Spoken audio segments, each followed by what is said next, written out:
G'day trendsetters, Greg here from Fishplay Films, and just a quick update from the BNSF Birdwood subdivision. We've got the Intermountain here, my new Intermountain, that I've been running in for a couple of weeks, and we did the speed matching video on. So I just thought I'd give you a bit of an update on how it's running and what I think of it, and some of the speed settings that I've changed since the Tsunami programming and speed matching video. So let's go through that.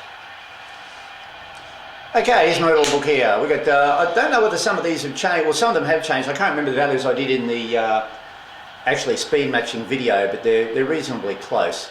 So this is our CVs down here. Now, as I was saying with the Intermountain, it is much higher geared than the others, so that does create some problems with it starting and all that sort of thing. But it is improving. So the jury's still out, but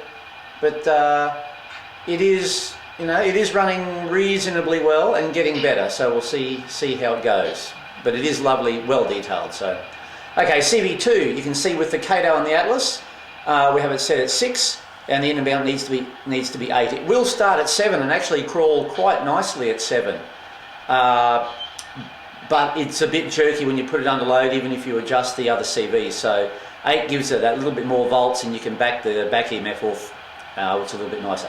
66 to 95, that's a maximum speed, remember. The Katos and the Atlas I have set on 70. Because of the high gearing of the Intermountain, it's going to be on 53. 212, which is our back EMF and our grunt to get the thing running. Katos and the Atlas set at 90. 150 for the Intermountain. Because the gearing is a lot taller, you need a lot more grunt to start it, which is, you know, a bit of a shame. But anyway, it works okay. 209, which is that's sort of your back EMF trim, I suppose, and it also gives you a smoother start and stops the locomotive from jerking. Katos, I have it set at 90, and where are we? Intermountain 110, and even up to 120 is not too bad. The Intermountain's still a little bit jerky as it's going along, but with the lower back EMF at 212, you can trim it down a little bit. So 209, muck around with your 209 to get an even smoother start once you've got CV2 where you want it. CV10, a back EMF cutoff, where we cut the back EMF so the trains aren't fighting and so they slow down going up the hills. You know what I'm going on about, trendsetters, if you watch the video. The Katos and the Atlas, I have them all set at 40. At 40 they'll just spin the wheels a little bit, so the train will slow down but it won't stall. The Intermountain, I have to set it at 150. Is that 150? Oh no, sorry, 65. I'm reading this backwards, for some reason it's backwards. Anyway, yeah, 65. And that at 65, the wheels will hardly turn. So the Intermountain's still a bit lazy on the hills. If I have it set at any more than that, it tends to want to fight the others a little bit more. So 65's not bad.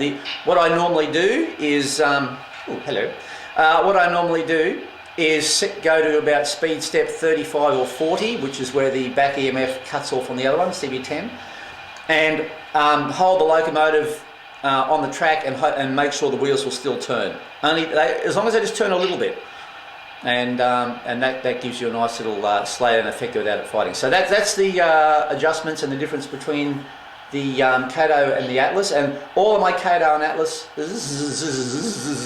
are set pretty close to those. They might vary 1 or 2 points, but they're all very close. And of course, the Intermountain here with its higher gearing, the poor old motor has to struggle a lot harder to get the same things done. As I said, like taking off in second gear in your car, he's not happy. So you can see there, especially 212 is a lot higher, and our start voltage has to be higher, and of course our maximum speed we have to set it right down because it's screaming along. So that doesn't help it. But other than that, it's running quite well, and I'm reasonably happy with it at this point in time. So let's stop talking and we'll have a look at it running. Okay.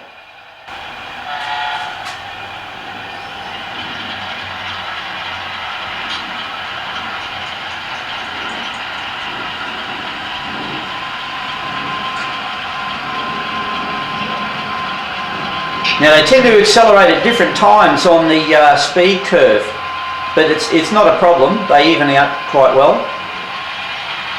You can see it just sort of speeding up and then slowing down a little bit there, but on the average it's pretty good.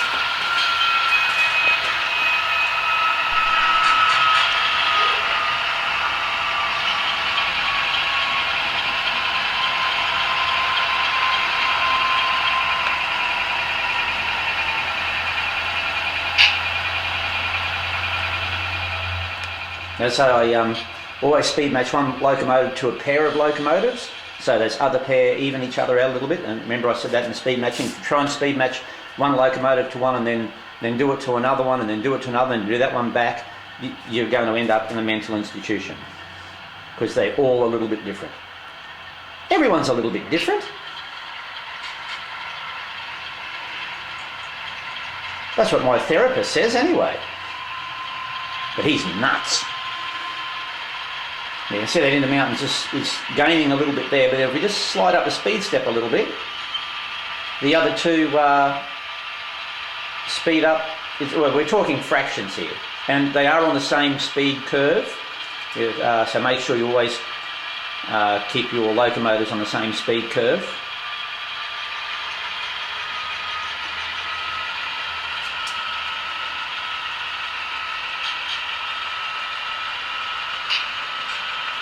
And you've got to be pretty happy with that, trendsetters. Now remember, having your back EMF set as low as you possibly can will stop them fighting, even if they do manage to catch up to each other.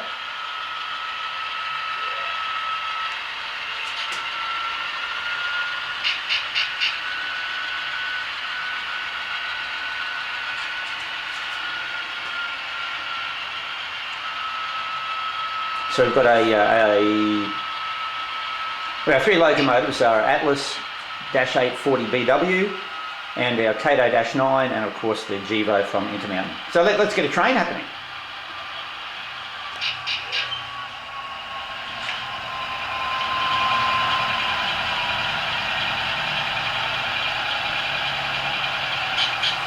Alright, here we go, we've got 29 cars. I think this train's about 7 metres long, something like that. And we'll head around here and then we'll head up Tea Tree Loop under a bit of power there, and that'll do it. Here we go. Right, ignore the flashing ditch lights, I haven't reprogrammed them yet.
Well, trendsetters, hope you enjoyed that.